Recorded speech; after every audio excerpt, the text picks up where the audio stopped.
பன்ருட்டி பகுதியில் விளைவிக்கப்படும் பலாப்பழங்களுக்கு சரியான விலை கிடைக்கவில்லை என்று வியாபாரிகள் தெரிவித்துள்ளனர். இதுகுறித்து அவர்களுடன் நமது செய்தியாளர் ரேவதி நடத்திய கலந்துரையாடலை தற்பொழுது பார்க்கலாம்.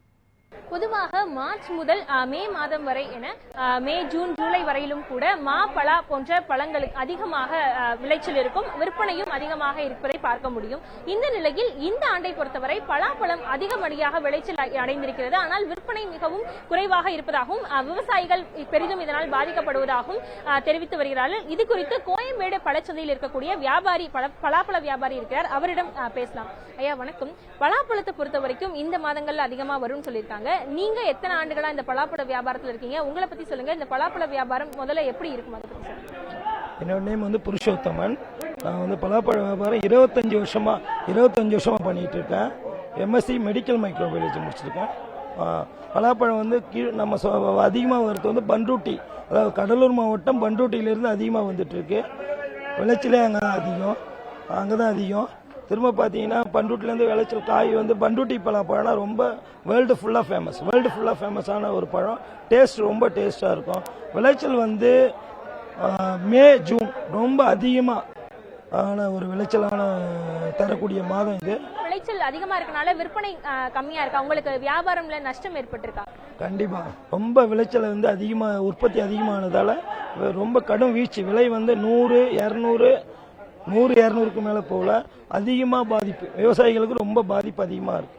பொதுவா கடந்த ஆண்டுகள்ல எவ்வளவு விலைக்கு இந்த பலாப்பழம் விற்பனை இருக்கும்? இந்த ஆண்டு ரொம்ப குறைஞ்சிருக்குன்னு சொல்றீங்க. இதுக்கு மாற்று ஏற்பாடுகள் ஏதாவது பண்ண முடியுமா? இதுக்கு மாற்று ஏற்பாடு வழி இருக்கு. ஒரு சில கேரளா மாநிலத்தில் பண்ணிட்டு இருக்காங்க.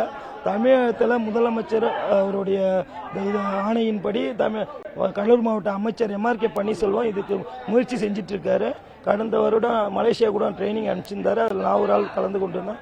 மலேசியா போயிட்டு ஒரு சில டெக்னிக்லாம் அதுலேருந்து கற்றுக்கொண்டு வந்திருக்கோம். இப்போ அதுக்கு மாற்று ஏற்பாடு கண்டிப்பாக இதுக்கு வேற ஏதாவது ஒரு வழி பண்ணணும். ஏன்னா 5th, அதாவது மே, ஜூன் ரொம்ப கடும் வீழ்ச்சியான அந்த டைம்ல உற்பத்தியும் அப்பதான் அதிகமான ஒரு டைமு. இதுக்கு மாற்று ஏற்பாடா பலாப்பழத்துக்கு ஒரு ஜூஸ் ஃபேக்டரி, மேங்கோ ஜூஸ் இருக்கிறது போல juice factory, chips, Kerala chips, அது போல பலாப்பழத்துக்கு சிப்ஸ் ரொம்ப வாண்டட் இருக்கு. அப்ராட்ல வாண்டட், ஃபாரின்ல வாண்டட் இருக்கு. அது போல வேல்யூ அடிஷன், மதிப்பு கூட்டல் கடலூர் மாவட்டத்தில் பன்ருட்டி முக்கியமா எல்லா வீட்டு குடிசை தொழில் பண்ற அளவுக்கு போதுமான ட்ரைனிங், அதாவது கற்றுக் கொடுக்கும். ட்ரைனிங் கொடுக்கல, ஒரு சிலர் ட்ரை பண்றாங்க. இன்னும் ஃபுல்லா கொடுத்துட்டா இதுக்கு ஒரு மாற்று ஏற்பாடு. பலாக்காய், அதுக்கப்புறம் இன்னொரு விஷயம் என்னன்னா, முக்கியமா பலா பிஞ்சி பிரியாணி ரொம்ப ஃபேமஸா போயிட்டு இருக்கு. அதுக்கும் ரேட் பயங்கரமா போயிட்டு இருக்கு. இருந்தாலும் ஒரு சில டைம்ல இதோடைய காய் விளைச்சலை குறைக்கணும்னா பலா பிஞ்சி பிரியாணி முகூர்த்தம் ஃபங்க்ஷனுக்கு மட்டும்தான் அந்த ரேட் கொஞ்சம் வித்தியாசம் வருது.